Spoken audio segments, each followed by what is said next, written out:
ప్రభుత్వ కబంధ హస్తాల నుండి కంటోన్మెంట్ ప్రాంత ప్రజలకు విముక్తి కలగాలన్న ప్రొఫెసర్ కోదండరాం.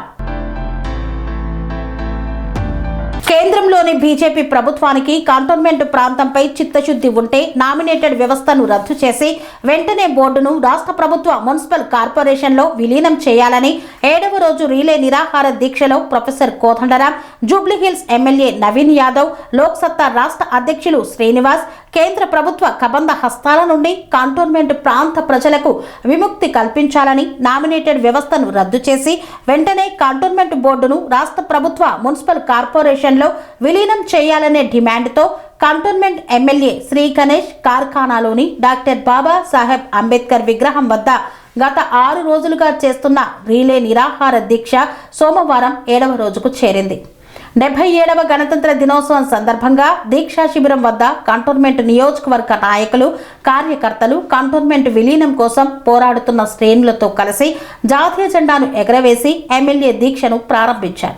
ఈ దీక్షా శిబిరానికి తెలంగాణ జనసమితి వ్యవస్థాపక అధ్యక్షులు, తెలంగాణ ఉద్యమ నేత MLC professor Kodandaram, Jubilee Hills MLA Naveen Yadav, Secunderabad Congress party incharge Adem Santosh, TPCC అధికార ప్రతినిధి సత్యం శ్రీరంగం, లోక్సత్తా పార్టీ జాతీయ అధ్యక్షులు జయప్రకాష్ నారాయణ ఆదేశాల మేరకు తెలంగాణ రాష్ట్ర అధ్యక్షులు శ్రీనివాస్ తమ అనుచరులతో కలిసి దీక్షా శిబిరానికి వచ్చి ఎమ్మెల్యే శ్రీ గణేష్ చేస్తున్న దీక్షకు తమ సంఘీభావాన్ని తెలిపారు. అనంతరం వారి వారి సందేశాల్ని అందించారు. గత వారం రోజుల పాటుగా మరియు మా యొక్క సోదరుడు ఇద్దరము ఒకటే ప్రాంతంలో చెందిన వాళ్ళము. మేమంతా కూడా తుకారాం గేట్లో ఉంటాము. గణేష్ గారు మరి న్యాయమైన సబ్జెక్టు మీదనే గౌరవంగా ఈ యొక్క కంటోన్మెంట్ ప్రజలకు మేలు జరగాలి అని ఉద్దేశంగా మరి ఈ పోరాటం నిర్ణయం తీసుకున్నాడు. ఎందుకంటే మీరందరూ కూడా కష్టపడి మరి ఎమ్మెల్యే గారిని గెలిపించారు. ఆయన ఒక భాషలో చెప్పాడు, ఇప్పటిదాకా నన్ను కష్టపడి గెలిపించి నా మీద బాధ్యత పెట్టారు కాబట్టి కంటోన్మెంట్ ప్రజలకు నేను మేలు చెయ్యాలి అని ఒక ఆలోచనతో ఈ రోజు కడుపు కాల్చుకొని ఎండకు కూర్చొని నాకేమైనా పర్వాలేదు, నా కంటోన్మెంట్ ప్రజలకు మన మేలు జరగాలి, ఇవన్నీ కూడా మరియు కంటోన్మెంట్ ని మెర్జ్ చేయాలి జిహెచ్ఎంసీలో అని మన దీక్ష కూర్చున్నాడు. న్యాయమైన దీక్ష ఇది. కంటోన్మెంట్ ప్రజలకు మేలు జరగాలి.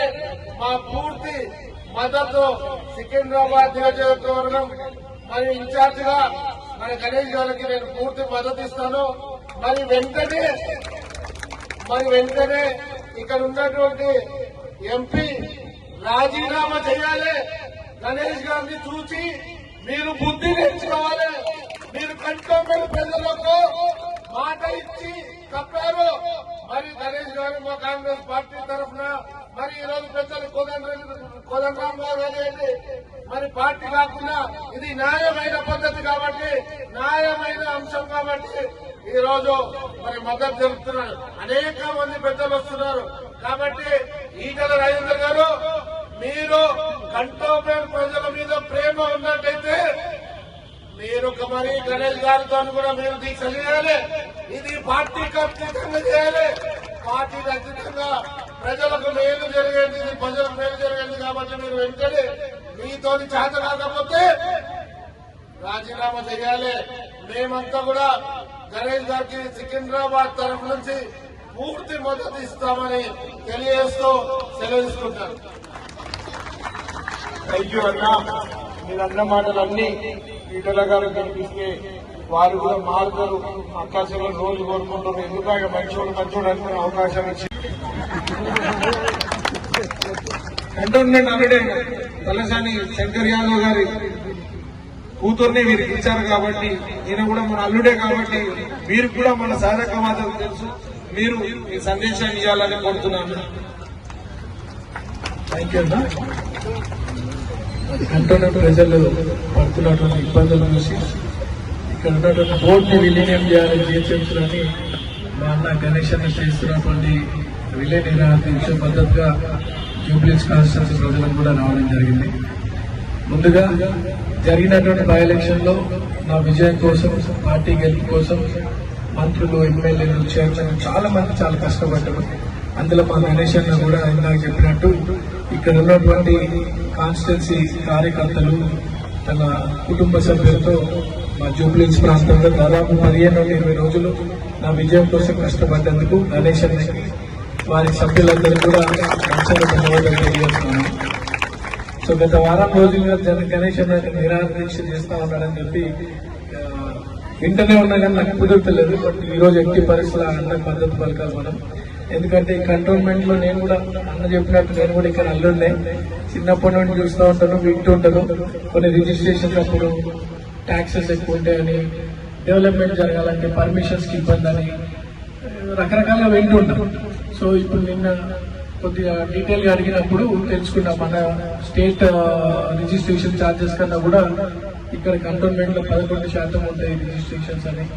అట్లానే ఇక్కడ ఏదైనా డెవలప్మెంట్ కార్యక్రమం చేయాలంటే కూడా కంటోన్మెంట్ బోర్డు అప్రూవల్ కావాలని, అక్కడ బోర్డు ఈ రోజు బీజేపీ గవర్నమెంట్ ఉండడం వల్ల వాళ్ళదే హవా నడవాలని చెప్పి ఇక్కడ ఎలక్షన్స్ జరగకుండా బోర్డుని గత 7 సంవత్సరాలు ఎలక్షన్స్ జరగకుండా వాళ్ళ మోనోపోలీగా వ్యవస్థ నడుపుతున్నారని, దానివల్ల ఇక్కడ అభివృద్ధి కార్యక్రమాలకి ఫండ్స్ లేక ఇబ్బంది అవుతుందని, దాదాపు సర్వీస్ ట్యాక్సెస్, సర్వీస్ చార్జెస్ 1200 కోట్లు మన కేంద్రం ఇవ్వాలి, అవి కూడా ఇవ్వక ఇక్కడ అభివృద్ధి ఆగిపోయిందని.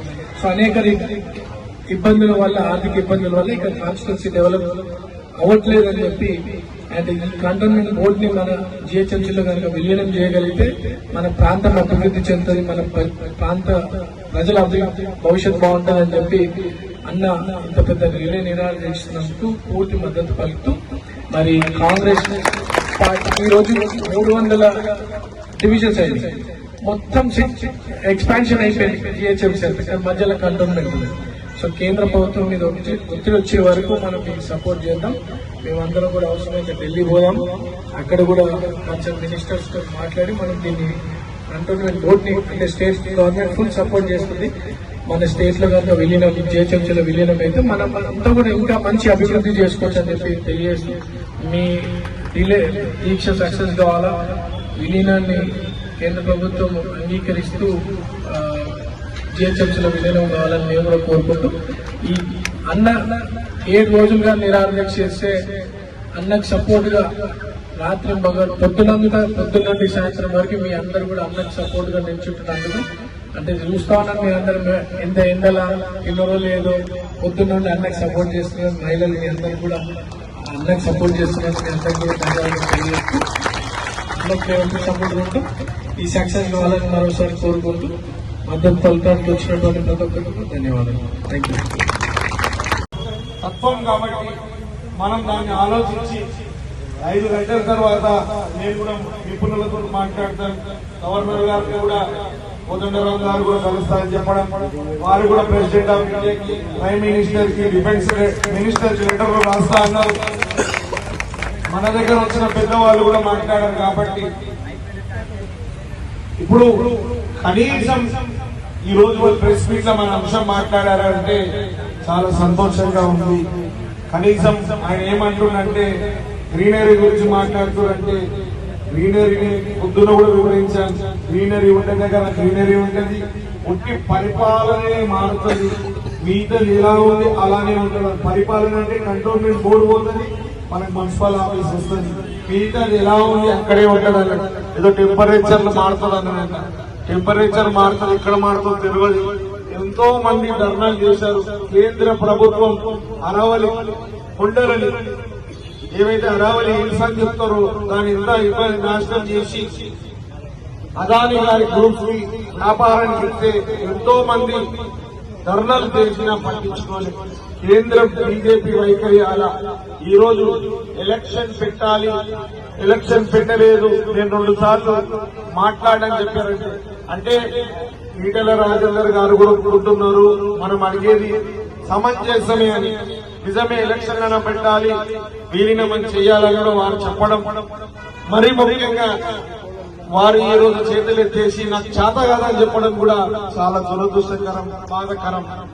వాళ్ళ గవర్నమెంట్ ఉంటే అవసరమైనప్పుడు వాళ్ళ పదవులు రాజీనామా చేసైనా తెలంగాణ రాష్ట్రం గురించి పోరాడారు కాబట్టి ఆ రోజు తెలంగాణ మనకు వచ్చింది. ఈ రోజు మళ్ళా కంటోన్మెంట్ బోర్డులు విలీనం కావాలంటే ఆయన పదవి కావాలా, మన కంటోన్మెంట్ ప్రజలు కావాలని ఆలోచించుకోవాలని వారిని ఈ సందర్భంగా డిమాండ్ చేస్తున్నాం. పదవులు ముఖ్యమా, ప్రజలు బాగోగులు ముఖ్యమా? ప్రజలు బాగుంటేనే మనం బాగుంటామని భావించాలి. వారు అన్ని విషయం డైవర్షన్ పార్టీ చూస్తూ సాకులు చెప్పొద్దు, కారణాలు చెప్పొద్దు. మనకిచ్చినప్పుడు ఒక బాధ్యత గల వ్యక్తిగా బాధ్యతలు సక్రమంగా నిర్వర్తించాలి. ప్రజల పక్షంగా నిలబడకపోయి అన్ని కారణాలు వాడు వీడు చెప్పిన మాటలు కంటోన్మెంట్ గురించి తెలియని మాటలు లెక్క అనిపిస్తుంది. రాజులు ఎవరైతే తెలుసుకొని ఏం చేస్తే మనుషులు తెలుసుకున్నాం, వారికి కూడా మా కంటోన్మెంట్ ప్రజల మీద ప్రేమ ఉంటే చర్చకు రావాలి, ఈ దీక్ష శిబిరంకి రావాలి, నాతో పాటు దీక్షలో కూర్చోవాలి, మీడియా వాళ్ళతో సమానంగా మాట్లాడాలి. అప్పుడే పరిష్కారం అవుతుంది. ఆయన ఒక్కటి దగ్గర నేను ఒక్క దగ్గర కాదు, ఇద్దరం ఒకటే వేదిక మీద ఉండాలి. మాట్లాడితే గాని దీనికి పరిష్కారం కాదని ఈటల రాజేందర్ చెప్తున్నా. వారేదో అక్కడ ఉండేసి ఏదో నేను చెప్పేసినా తప్పించుకోవాలని మాటలు మాట్లాడు కాదు. నువ్వు ఫైటర్ అను, ఫైటింగ్ చేసే తత్వం ఉందని చెప్పావు. ఇప్పుడు నీ ఫైటర్ ఒక ఆలోచన ఏంది, నీకు ఎవరితో ఫైట్ చేస్తూ చెప్పు. ఒకవేళ నీతోటి చేత కాకుంటే మేమేం చేయాలో చెప్పు, కనీసం నీ పక్షంలో మేము చేస్తామని కూడా నేను తెలుస్తున్నాను. నేను చేతగాని ఒక డమ్మీ ఎంపీ అని ఒప్పుకో. నా బదులు శ్రీ గణేష్ ను చేయమంటే నీ బాధ్యతలు కూడా నేను తీసుకొని ఏం చేయాలో చేస్తానని కూడా మీ అందరికీ మనవి చేస్తున్నాను. వారికి మన అందరం కూడా మద్దతు తెలుపుతున్నాం. నేను కూడా తెలంగాణ జనశక్తి పార్టీ నుంచి, తెలంగాణ ఉద్యమకారుల తరఫు నుంచి మద్దతు తెలుపుతున్నా. నాతో పాటు మా పార్టీ మిత్రులు కూడా అందరు ఇక్కడికి వచ్చి అందరు కూడా గణేష్ గారికి మద్దతు తెలియజేస్తున్నాం. మీరు కూడా ఈ పోరాటాన్ని మధ్యలో వదిలిపెట్టారు. అన్న పోరాటం అనుకోకండి, మనందరి పోరాటం. హైదరాబాద్ నగరంలో ఉన్న మనందరి పోరాటం. ఇది కంటోన్మెంట్ పోరాటం మాత్రమే కాదు, ఈ ప్రాంతంలో మనందరి పోరాటం.